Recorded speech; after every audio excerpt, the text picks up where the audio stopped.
We're in the middle of a snowstorm here, so I'm just going to have to do this one from here. And we'll call this Willful Ignorance. So I don't know if you've ever watched this film. It was made in 1960, and it's an adaptation of H.G. Wells's The Time Machine. And it stars this guy called Rod Hill. And he's the time traveller. Yeah, so he goes into the future and he finds this kind of seemingly idyllic situation.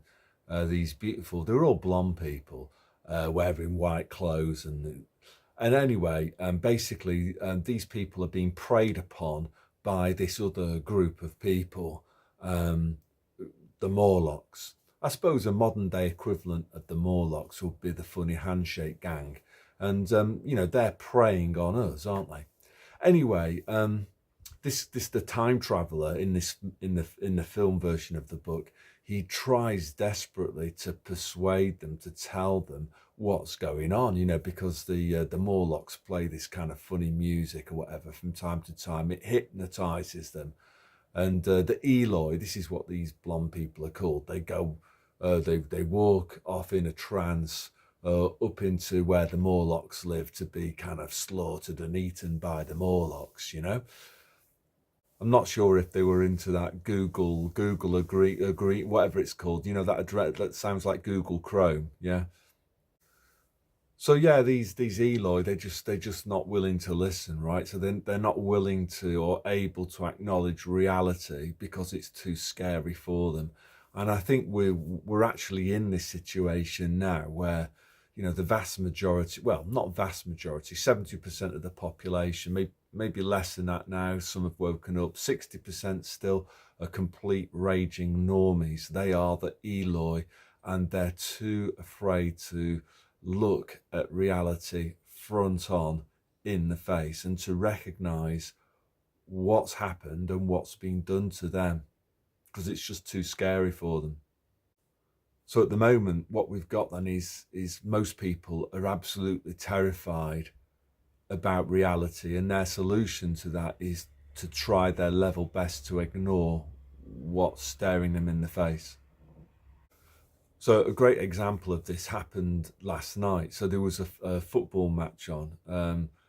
Tottenham Hotspur were playing Liverpool, and there was one of the Tottenham Hotspur players called Rodrigo Bentancur. There was a corner kick, and already at this stage you could tell there was something kind of wrong with him. The players hadn't noticed, but when you saw it back, he then goes to go make a header and he basically just collapses. So what's the cause of that? This is the thing, you see, is that this never used to happen. Whereas since the medical experiment that started at the beginning of 2021, there's been countless instances of not just footballers, but all sorts of other professional sportsmen and women collapsing.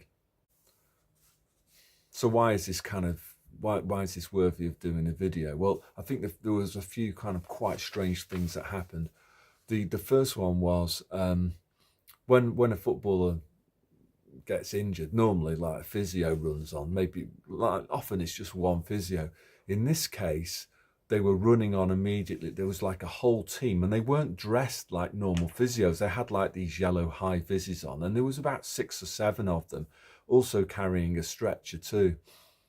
So I don't know if they had a defibrillator with them, but I just wonder whether at all Premier League football grounds now they've actually got not just the normal physios and club doctors, whether they've actually been told by the FA and the Premier League to actually have teams like 6 or 7 people who are trained in resuscitation and starting heart muscles off again with these electronic gadgets that they use. If that is the case, why aren't people talking about this? The people who are actually employed in these roles, they need to speak out. People at the football clubs, they need to speak out about what's happening, that this never used to be the case. And now it is the case. So what's going on here? Again, what we've got is people trying their level best they're trying to ignore reality. On the TV, it was also quite interesting in that they normally, when a player gets injured, they will repeat what's happened. They'll show a repeat of it, a replay. In this case, no replay at all. They just zoomed in on the Spurs manager. And here in Finland, the commentator was just talking about other stuff. It was as if this player hadn't, and he kind of,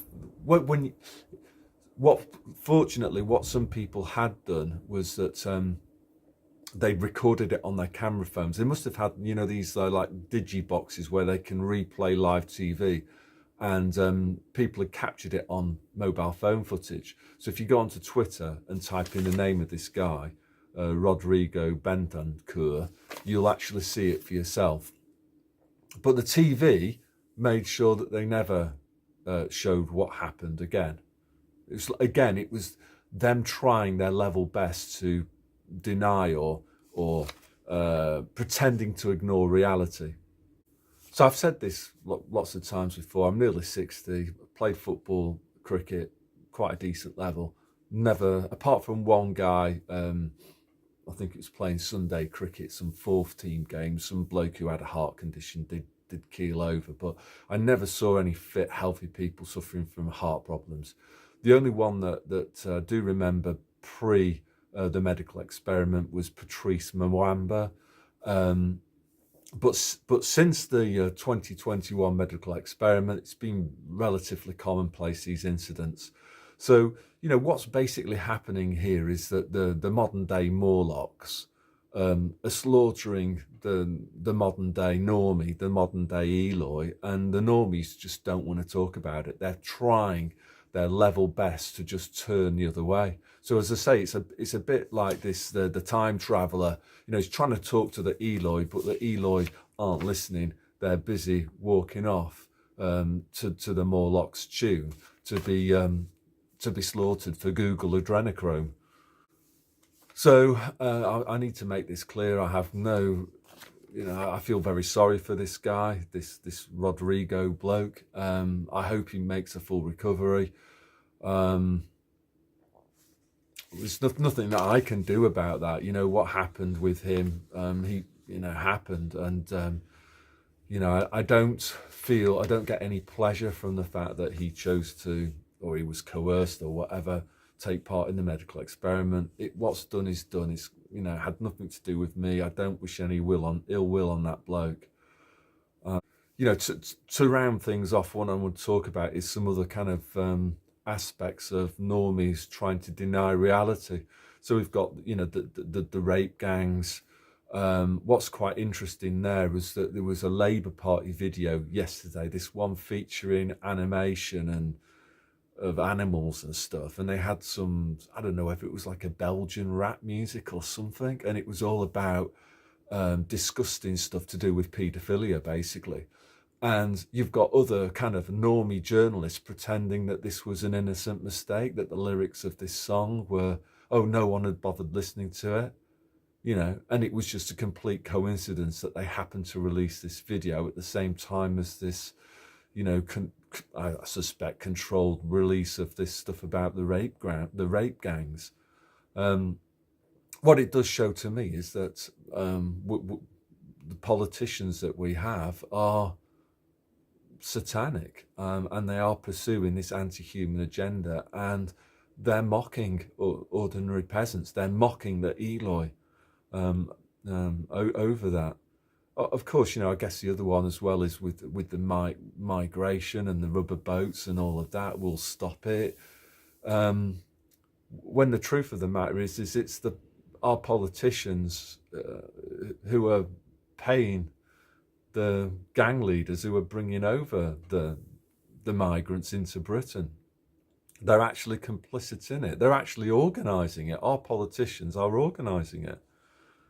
And the thing that I say is that more of us need to sort of speak up, and because you don't solve any problems by just ignoring them and allowing them to fester, and when you allow something to fester, it just gets worse and worse and worse. So I would say to kind of maybe some of my ex-colleagues that he used to work with. Maybe it's time to stop living in this imaginary world, you know, where Keir Starmer... I'll give a shout out to a guy, there's a bloke that I used to work with, Ian Marcuse. And I remember talking to him about Starmer. So my question to you, Ian, is do you still think Starmer's a good guy?